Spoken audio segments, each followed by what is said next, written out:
네, 여러분 안녕하세요. 최백은 TV의 라이브 82회를 시작하겠습니다. 저는 최백은 교수이고요. 반갑습니다. 완연히 봄이더라고요.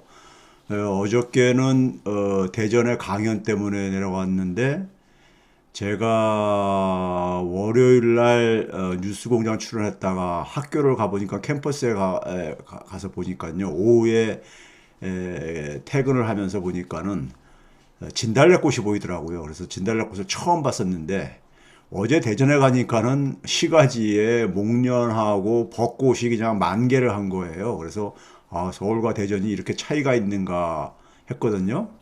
근데 오늘 아침에 뉴스공장 또 출연했다가 학교 캠퍼스를 가니까 목련꽃이 확 피었더라고요.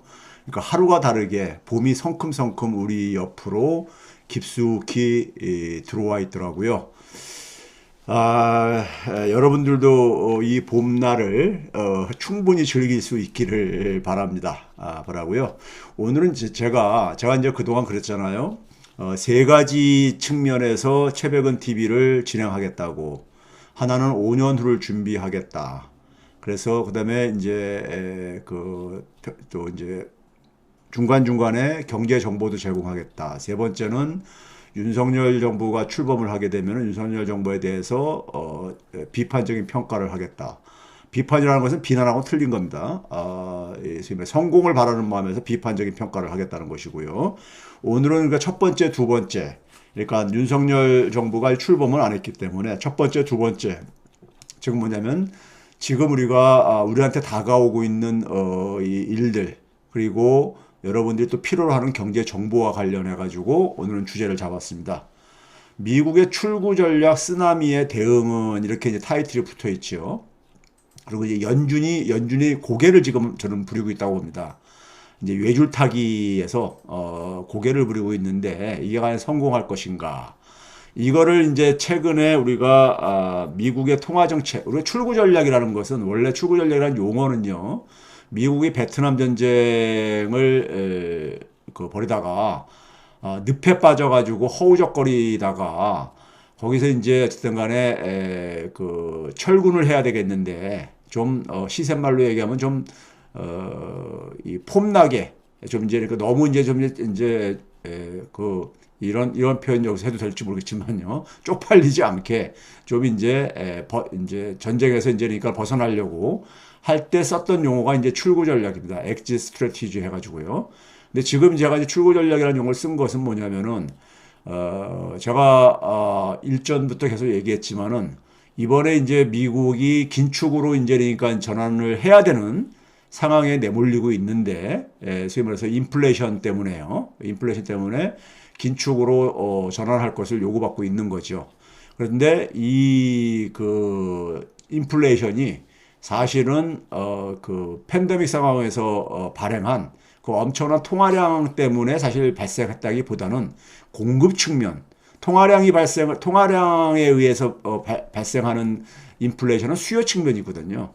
근데 이제 이거 공급 측면에서 대부분이 이제 그러니까는 발생한 거기 때문에 그런 점에서 강요받는 긴축이다 이런 제가 표현을 쓰고 그랬는데 어찌됐든 간에 미국이 어쨌든 간에 이러한 인플레이션 압력 속에서 통화 정책을 뭐 아름답게 표현하면 정상화를 해야 되는 그러니까 팬데믹 이전 상황으로 돌아가야 되는 이제 이런 문제도 있고 그러잖아요 지금요.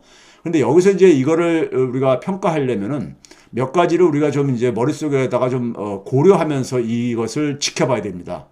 첫 번째는 뭐냐면은 금리가 올라가게 되면은 대출을 한 가계나 기업의 부담만 증가하는 게 아닙니다.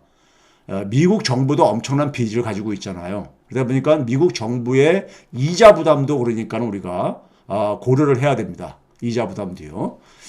그 다음에는 뭐냐면은 금리를 올리게 되면 이제 경기가 이제 아무래도 이제 우리가 교과서적인 얘기지만은 경기가 둔화되는 요인으로 작용을 하지요. 소위 말해서 이제 우리가 자금 조달 비용이 증가하는 거니까요. 그리고 이제 긴축을 어떤 상황으로 하냐에 따라서 그리고 이제 금리를 올리게 되면은 자산 시장에도 영향을 미칠 수밖에 없잖아요.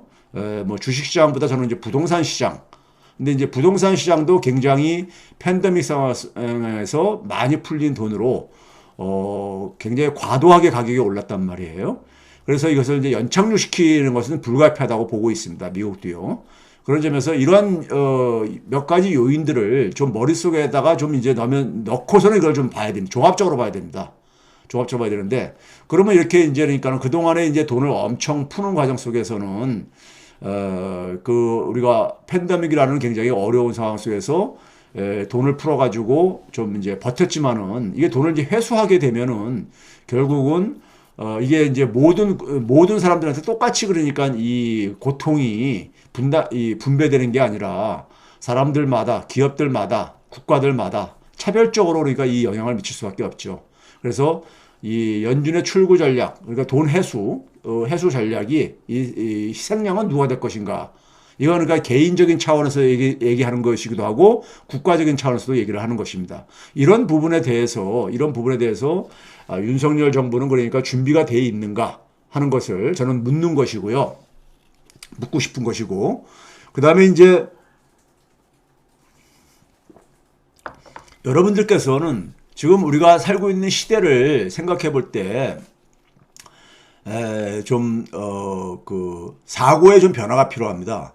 우리가 사실 팬데믹이라는 것이 코로나19, 그러니까 이 팬데믹이 우리가 19년까지만 하더라도 그런 팬데믹이 일어날 것을 예상을 못 했잖아요. 일반적으로.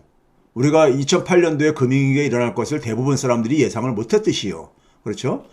그리고 팬데믹이 2년 지나는 시점에서 러시아가 우크라이나를 침공할 것도 사실 많은 사람들은 예상을 못 했잖아요.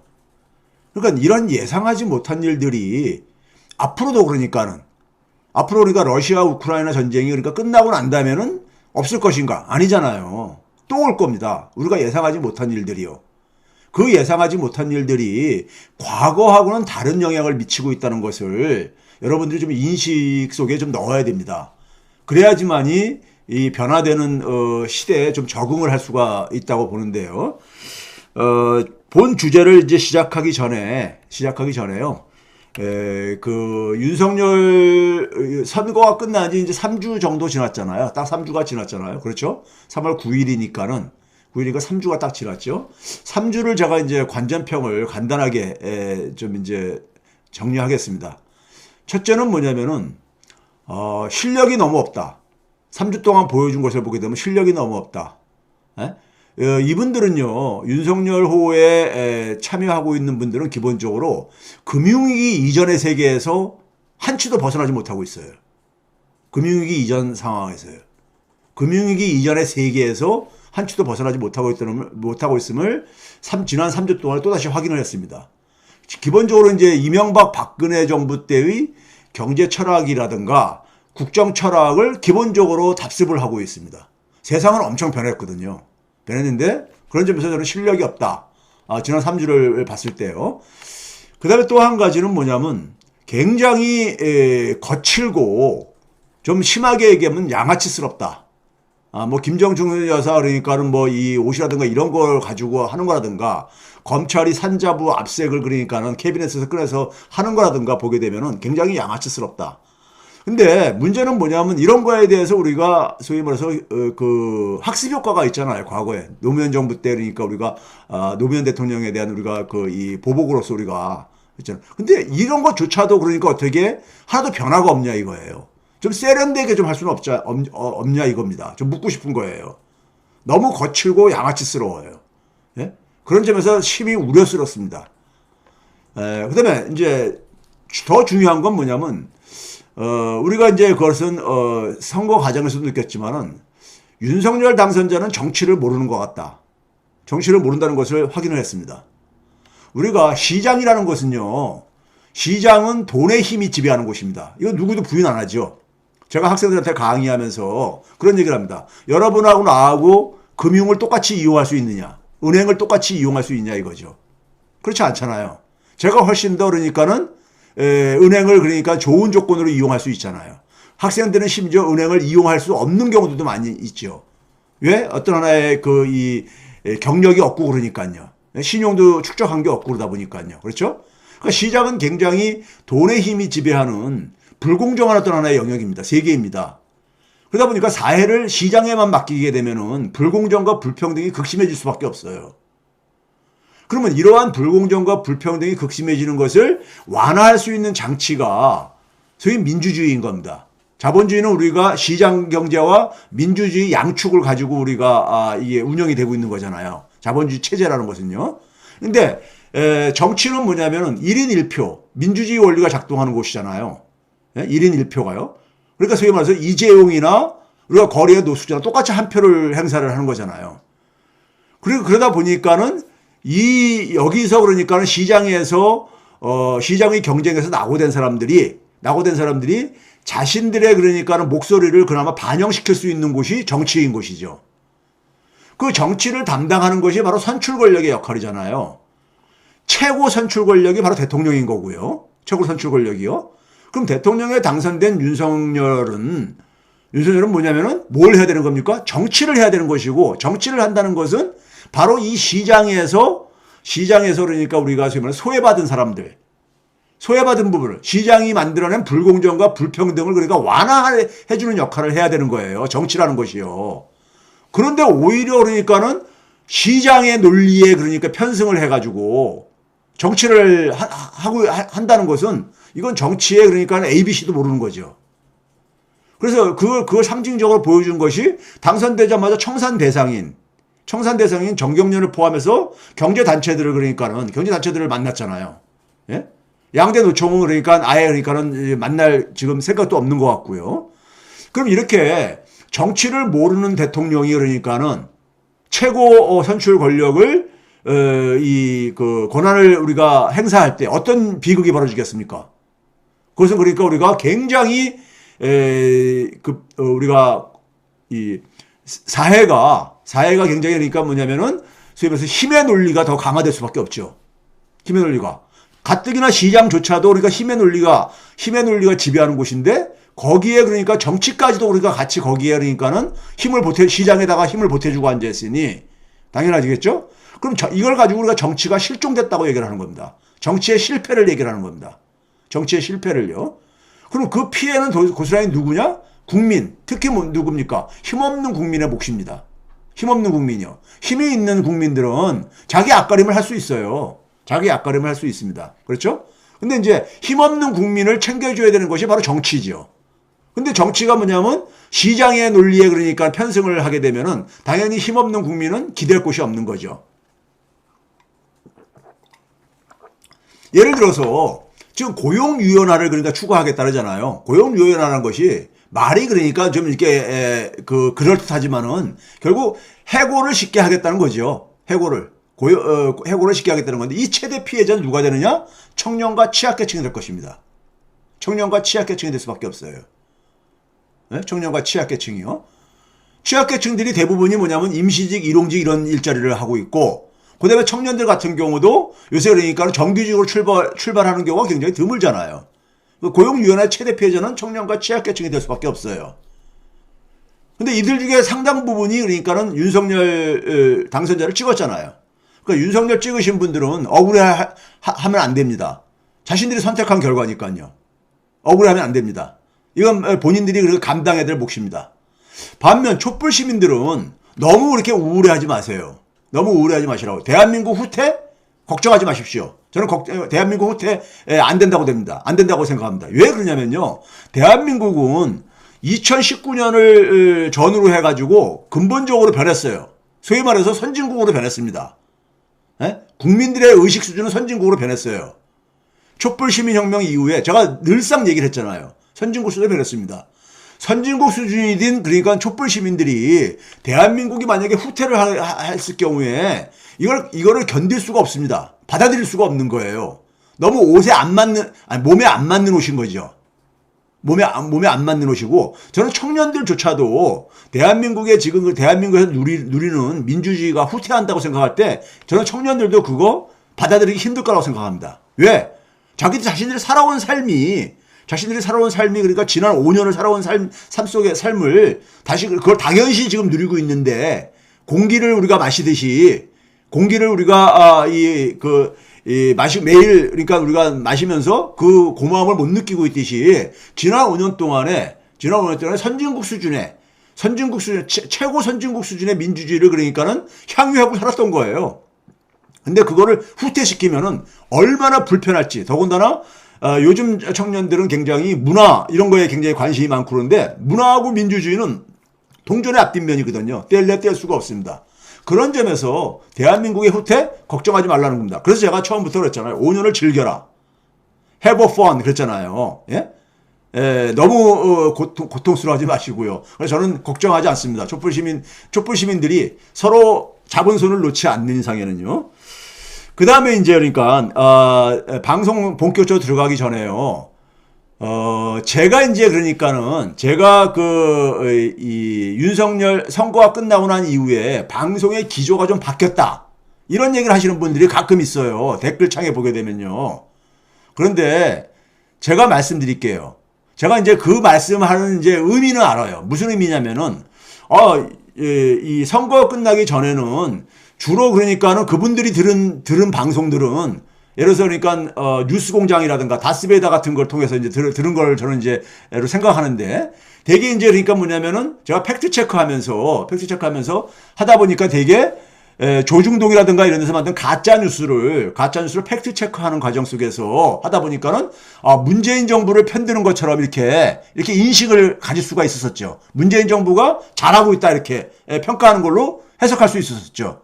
그런데 제가 그 팩트 체크를 한 거는 조중동이 그러니까는 가짜 뉴스 혹은 통계를 왜곡하니까는 그걸 바로 잡아준 것이지.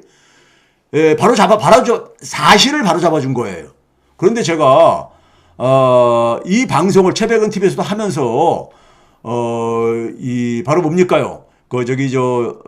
이 문재인 정부의 그러니까 성과와 한계를 제가 여러 번 얘기를 했었어요.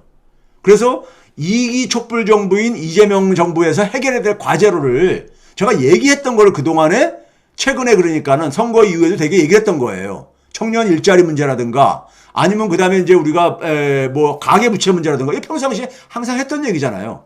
제가요 어떤 얘기까지 했냐면 제가 오늘 보여드리는 자료가 한겨레 신문에 제가 칼럼을 부탁받아가지고 2018년 12월 24일 날짜로 이제 실은 칼럼입니다. 예?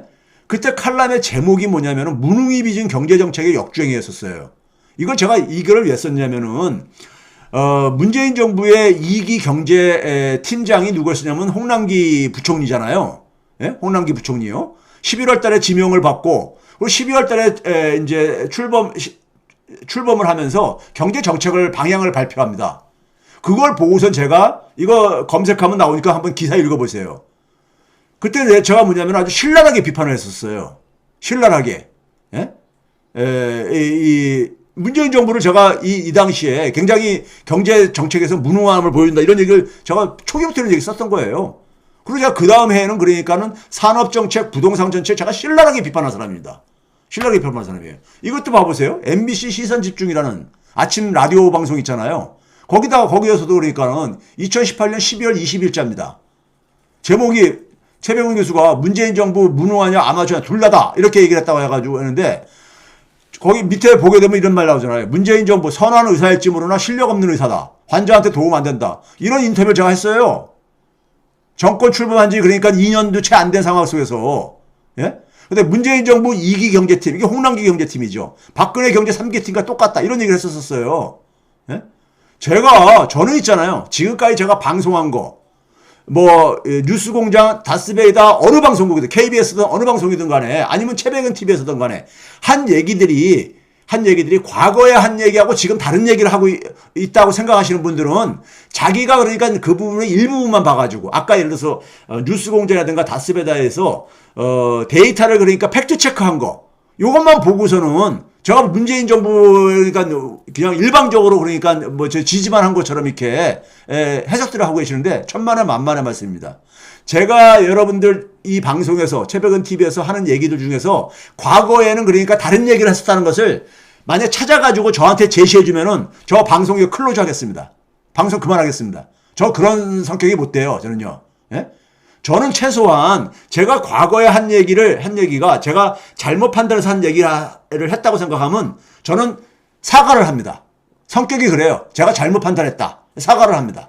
그리고 그것이 굉장히 중대한 문제일 때는 저는 활동 접습니다.